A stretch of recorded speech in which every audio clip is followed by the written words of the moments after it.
I'm good. Well, it was. All right, folks. Thank you for coming. Welcome to the Cheshire County Redistricting Input Session. This is unusual. It's actually two separate hearings occurring at the same time, the House and the Senate. We want to thank our host, Cheshire County, for letting us use this facility. And important to note, this is a state meeting. The county doesn't really have anything to do with it. They were just tonight in the space. The purpose of this is to receive input about redistricting. In other words, local knowledge. That's why we came out here. What do you like? What do you not like? Do you wish things were different? Do you hope things stay the same? That type of granular knowledge is what we hope to receive from you. So with that, I'll open the House hearing. Senator Gray. And I open the Senate hearing. First thing I would like to do is recognize Senator Cobb, who is the senator for this district, and thank you for coming to welcome us. I am Senator James Gray. I am the chair of the Senate Special Committee on Redistricting. I'm also the chair of election law, and they give me a few other jobs. And with that, Senator Susie. I'm Senator Donna Susie. I represent Senate District 18, which is Manchester's Ward 5 through 9 and the town of Litchfield, and I look forward to hearing from you this evening. I am Representative Paul Bergeron from Nashua, Ward 2, and I'm a member of the House Election Law as well as a member of this committee. I'm Connie Lane. I represent Ward 2 in Concord, and I'm on this committee and on the election law committee. I'm Lucy Weber. I represent Cheshire 1, which is Walpole, Westmoreland, Chesterfield, and Hinsdale, and I serve on this committee in Health, Human Services, and Elderly Affairs. And I'm Martha Smith, Durham and Madbury in the New Hampshire House, which I've done for, I think, 114 years. Close to that, please. And I serve on the House Judiciary Committee in addition to serving on this special redistricting committee. Hi, I'm Representative Bob Lynn. I'm from Wyndham, New Hampshire. I serve on the Redistricting Committee and on the House Finance Committee. My name is Matt Wilhelm. I represent Chester Wards 1, 2, and 3 in the House and serve on this committee and the State and Federal Relations with Veterans Affairs.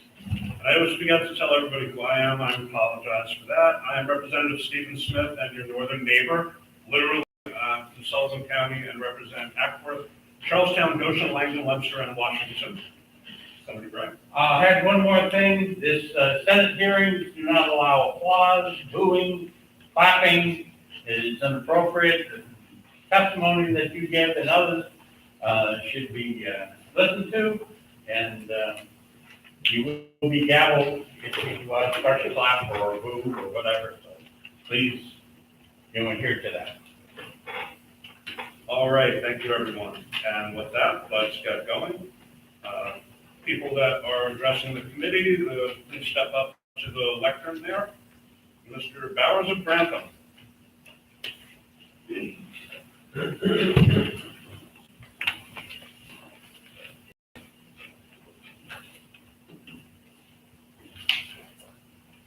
Thank you. I'm not from Cheshire, but I am from your neighbor to the north, Sullivan County. I want to correct a statement that has been repeated in previous meetings and among the general public. It is not true that the New Hampshire Constitution requires that towns that are large enough to have their own representative seat be allotted its own district seat. That's a quotation from minutes of a previous meeting, as are these others.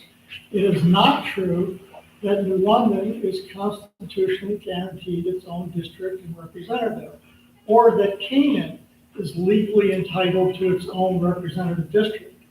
It is not true that in 2011, 152 towns were eligible, but 62 of those towns did not receive their own House district, violating the Constitution as amended. What the New Hampshire Constitution says is when the population of any town or ward, according to the last federal census, is within a reasonable deviation from the ideal population for one or more representative seats, the town or ward shall have its own district of one or more representative seats. The key phrase is reasonable deviation. A town is not entitled to its own district just by being large. Its population must be within a reasonable deviation of the ideal. New London's population is 4,400, which is a deviation of 28%, far beyond what anybody considers reasonable. Canaan's deviation is 10%, which is beyond the guideline for reasonable. In 2011, there were 152 towns with large population, but most of them were beyond reasonable deviations. I estimate that about 30 towns were within reasonable deviations.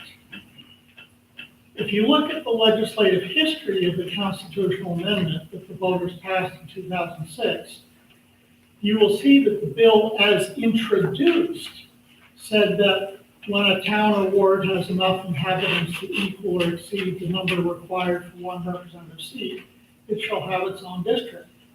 But that was the bill as introduced. That is not the bill that was passed by the general court and passed by the voters. The language the voters approved was the language about with a reasonable deviation. In Cheshire, Walpole's population deviation is 5.5%, which is barely outside the guideline for reasonable.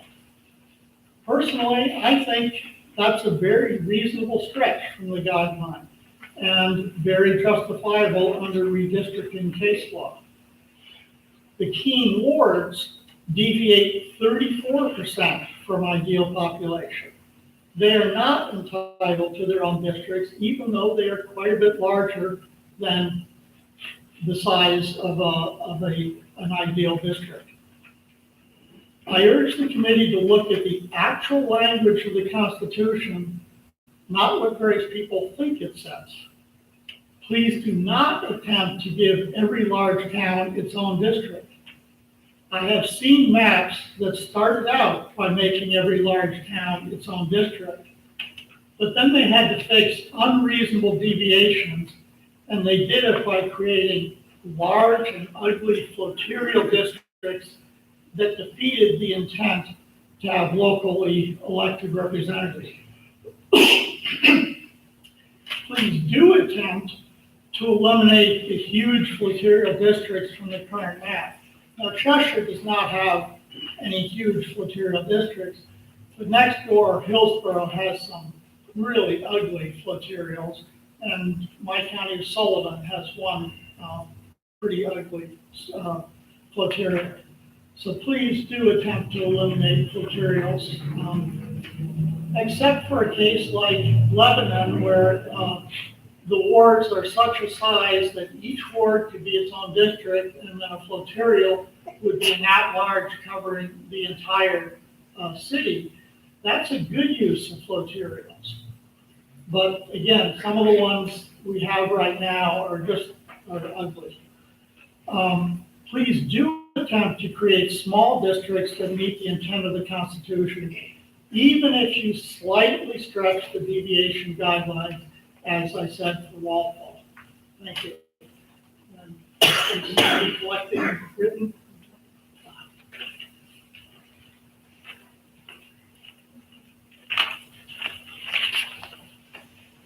Thank you. Next up. Can't quite make out the first name. Looks like parking from Chesterfield. Oh, I'm sorry, I must have signed on the wrong sheet, I thought that was Mr. Kennedy. Okay.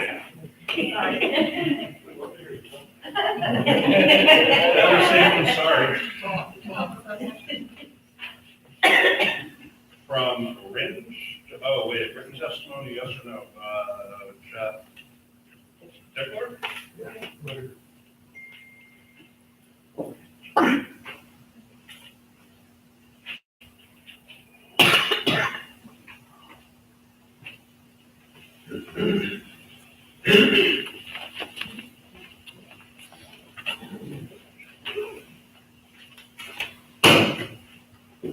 No, I don't have any written testimony. I'm from Ringe, which, as many of you know, is an extremely divided town. And yet, in the last election, we were able to pretty overwhelmingly pass the warrant article that asked very strongly for free and fair elections and no gerrymandering. And in spite, and also, and we think we are of a size, 6,000 some citizens, to deserve our own representative. So there are like in the districting, there are winners and losers, and we think we feel that Ringe has been a loser. We have a school district with Jaffrey. It's not in our districts. Conant. So we don't have commonality with that. Well, we do have commonality. We don't share legislative space with them, which we should. We also share an aquifer with them. So we have a common interest in terms of physical resources. Let's see, so also when it comes to the senatorial and the executive council districts, we're grouped with Nashua. Now, what in the heck do we have in common with Nashua? We are rural. Nashua is urban. We get reps from that area that have no clue about living in Ringe. We don't, as an example, we need medical in Ringe. We don't have any. There's no urgent care facilities or even a doctor with a shingle out in Ringe. You have to drive half an hour. Typically, when somebody gets hurt in Ringe, they fly them somewhere. That's kind of tough. So we need a representative who represents Ringe, represents us. Not someone who represents an urban area. We need somebody who represents and understands our rural needs. So I ask you to take that very much into consideration in doing this redistricting. No gerrymandering, please. We can pull this together. You guys can do this. Thank you very much for your time. Thank you.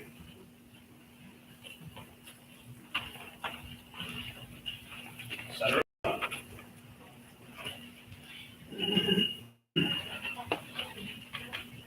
I have to ask you, Senator, I know it's spelled differently with your last name and Captain Kirk going up. You couldn't leverage to ride on that rocket. That just would have been awesome. My family didn't come from there.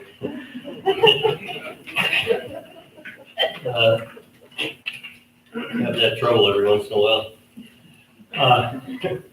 So thank you, committee members, for coming to Cheshire County and to Keene. It's a pleasure to welcome you.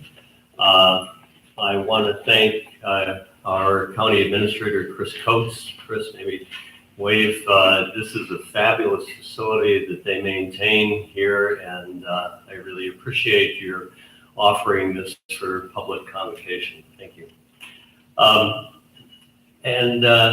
pleased to address you tonight. I'm now in my third term in the state senate, and in the region for 33 years. What I think you can note, I'm going to start with the Senate, talk about then the Executive Council, and maybe opine just for a moment on House districts and districting. But relative to Cheshire County, we're a county of 77,000 people. I think it's 76,000 something, according to the census table that you've handed out tonight. And each Senate district, you would think, will have between 55,000 and 60,000 people that it represents. You would think then that Cheshire County would be represented in the Senate by 2 senators, or 2 Senate districts. That's not the case. Currently, while I represent 15 of the 23 towns in Cheshire County, the remaining 8 are peeled off into 3 other Senate districts. So there is very little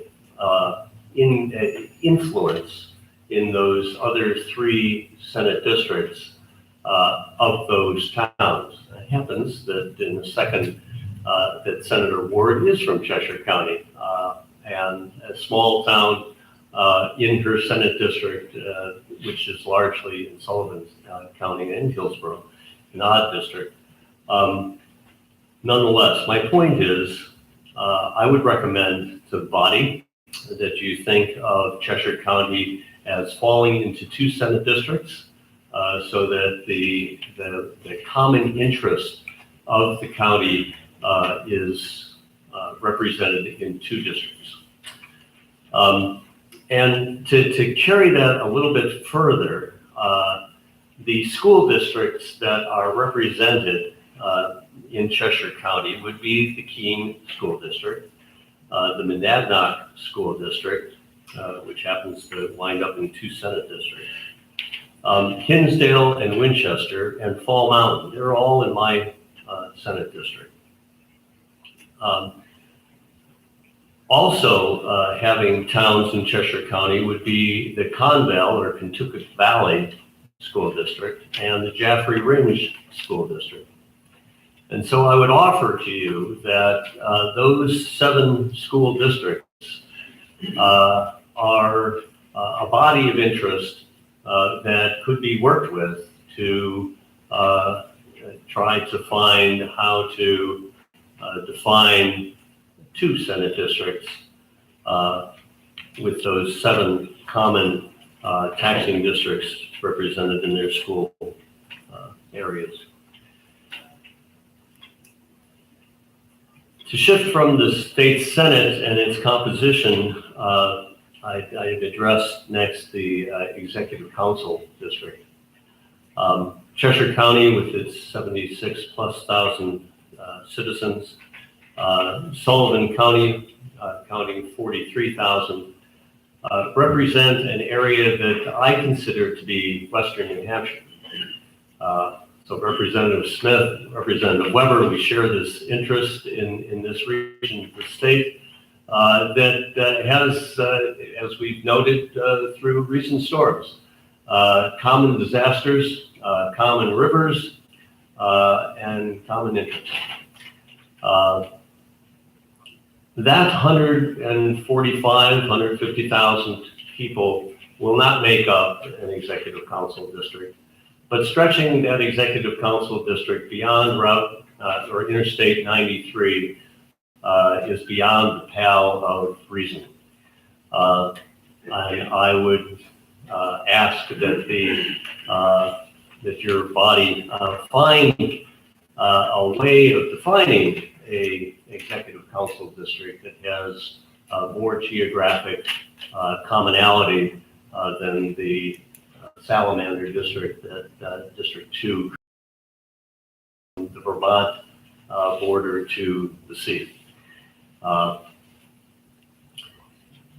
then finally, relative to the House, I think there are a lot of complications trying to divvy up 400 seats, and what I can observe from those seats is that some will represent 3,000 voters, but some will represent 24,000 voters. Some are within the city, and some have a very large stretch of land, and even here in Cheshire County, that make up multiple towns and large geographic areas. I guess my biggest takeaway, and I hope I leave, is that the need for some public feedback on house districting after your process, I think, is really important. If people need to see some transparency and have some opportunity to comment on the recommendations of your body relative to house districts. And I hope you'll be able to incorporate more informed commentary at that time. So thank you very much again. I'd be glad to answer any questions, but I'm appreciative of the body looking for public input. And I'm glad I've had that opportunity. Thank you. Thank you.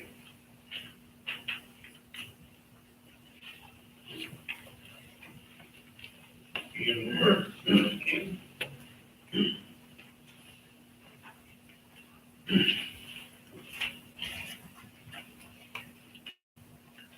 Thank you.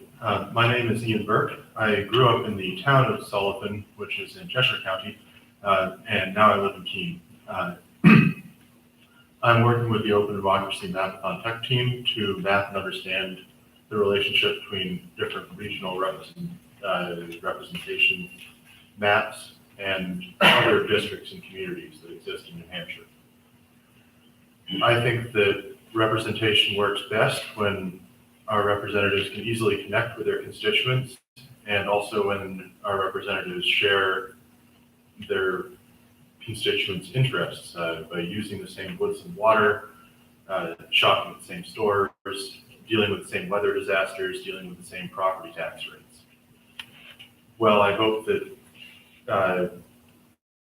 excuse me, I feel that redistricting for party and electoral advantage marginalizes actual communities in favor of shared national party affiliation, and I think that that makes a less effective legislature and a less effective state government. I hope that in future redistricting cycles, New Hampshire can move to an independent redistricting process, but I hope that in the current cycle, the committees find maps that put existing communities and their shared interests first above political advantage. Thanks. Thank you.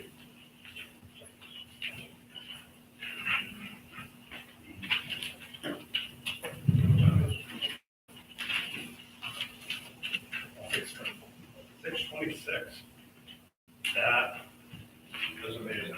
We don't have anyone else signed up to speak, and this is kind of deja vu because in Coos County, within spitting distance of the Canadian border, we ended at 6:26, and I thought that was too quick. So I'm going to do the same thing in case somebody's late and recess till 6:40. And at that time, we'll see if anyone else is ready to go, and if not, then we'll end here.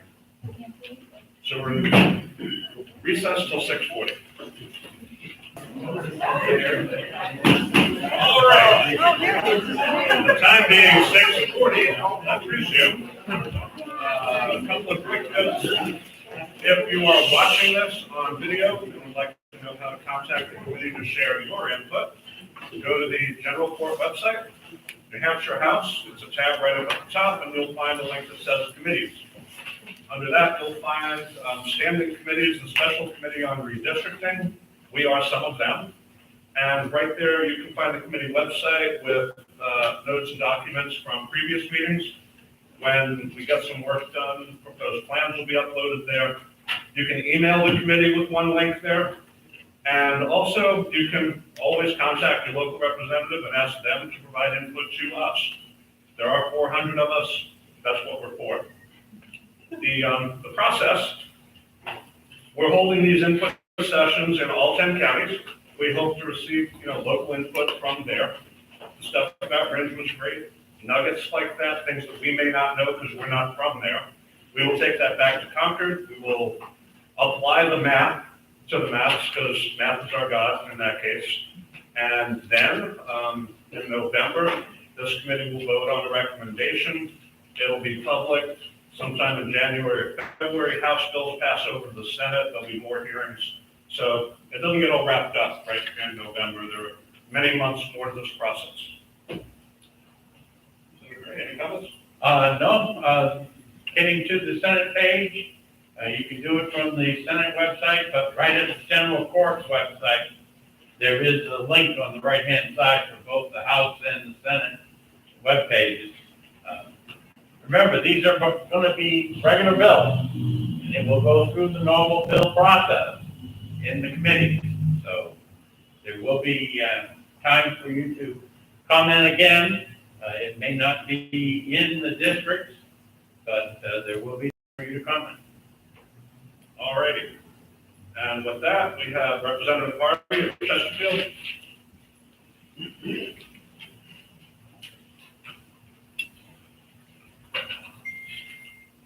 Mr. Chair, thank you for giving me a chance to reconsider and actually talking in front of the committee. Welcome to Cheshire County. I actually live in Chesterfield, so although I'm probably a little biased, I'm sure this is the best county in the entire state. So, I represent Cheshire District 1, which is Chesterfield, Walpole, Hinsdale, and Westmoreland. Some people might consider it a little bit of a larger district. I don't, because it's been my home now for almost 40 years. And as I've heard some people say, it's important for districts to share some commonalities. We are rural, and we definitely share the Connecticut River. In fact, we're sometimes called the Four River Towns. So it's important for me and my constituents to keep us together, because we do have that big river that we share between all the towns. I've been a representative for 6 years now. Never thought I'd have this opportunity, but I'm delighted to have that. And in the 6 years, I've never heard any constituents from any of those towns complain about the way our Cheshire District 1 is organized. And surely, people are very good at complaining, you might not know. So, surely if there had been a problem, sometime in those 6 years, I would have gotten an email that said, Representative, I maybe need to think about this, and I've not received that. It works for us here in Cheshire District 1, because a lot of our projects, although they might be in one town or the other, they affect all of us. For instance, the Maplewood Nursing Home affects all of the towns in Cheshire District 1. The Hinsdale Bridge was important to everybody. Broadband in Chesterfield was a model for the broadband in Walpole. These are not individual projects, they're district projects. We are one district, Cheshire 1. Our constituents can easily travel across from all the way from Hinsdale up to Walpole. In fact, I kind of doubt if they even know that they're, going between districts. Oftentimes you hear them talk about Burdick's chocolates in Walpole and Chesterfield Inn in Chesterfield and everything in between. So they do travel from one end to the other very easily, and it's not a hardship, it's not a problem for them. I've heard people tonight say that there are some districts that have problems and they need to be fixed. And I get that. There may be those nuggets that the chair was referring to. Cheshire District 1 is not one of them. It's not broken. It works well. Our constituents like it. Please don't try to fix it. Thank you. Representative Birch, Westmoreland.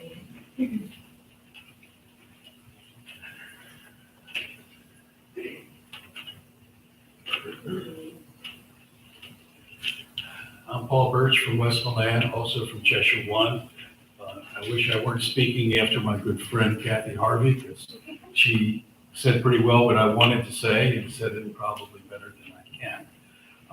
The first speaker who spoke today addressed one issue that was close to my heart, because he made reference to the provision in the New Hampshire Constitution and suggested that it was not mandatory that towns of a certain size have their own representative. And that is true, and I'm glad someone else picked up on that. The New Hampshire Supreme Court dealt with this issue after the last reapportionment 10 years ago and said there's a hierarchy of values in doing redistricting. The top value is the federal, which is one person, one vote. Below that are the New Hampshire constitutional values, which include the towns should get within a proper deviation, representation by size, but also such concepts as not dividing towns into different districts, paying attention to natural formations such as mountains and rivers and the like. So there's a number of factors that go into redistricting, and I'm sure that this committee is more than familiar with those. I have to second what Representative Harvey said about how well things work in Cheshire 1, and that goes to the other issue, and that is commonality of interests. That is not in the Constitution and statutory, and therefore it doesn't quite have the same protection as the constitutional provisions, but I don't know a single granted stater that doesn't appreciate commonality of interests when they get together to decide how money should be spent, how projects should be approved or not approved, and how issues that affect them and their families should be dealt with. Commonality of interest is so important. And I remember when redistricting happened 10 years ago. I wasn't in the legislature then, but I attended a meeting similar to this. And there was a lot of discussion about how to fashion the districts. And I have to say, even before I was in the legislature, that putting the 4 river towns together by far made the most sense for this neck of the woods, because the ecology and the economics of the Connecticut River are so important, and they are so linked to the well-being of the people who live on both sides of the river. So whether it's waste and the river, whether it's commerce and the river, whether it's transportation and the river, it makes a big deal to those who live on the river. And it's not just that I can sit on my back porch and look across the river and see Bernie Sanders or Vermont. It's that we go back and forth. And people who live on one side of the river work at Walmart in Hinsdale and things like that. So yes, it does work. And I guess the final comment I want to say is to echo what Kathy Harvey said, is most granted staters believe if it ain't broke, don't fix. But if it is broken, and it is broken in parts, and anybody who looks at the executive council seat for District 2 knows it's broken, then fix the broken parts. But don't try to fix the unbroken parts just because you got a chance to do it. So you've heard from 2 of the 4 people in the county, in the district, and I will echo, in my 10 years in the legislature, I have yet to have a single constituent tell me that they wish our district were made up differently. They may have different views who should be representative, that's a different question. Thank you. Thank you. Okay. I'd like to thank our hosts in Cheshire for allowing us to have this space, the staff for making sure that it was live streamed and that'll be archived and be publicly available. It'll be on YouTube for a day or 2. We thank you for your input, and with that, I'll close the House hearing. Done. Thanks, everyone.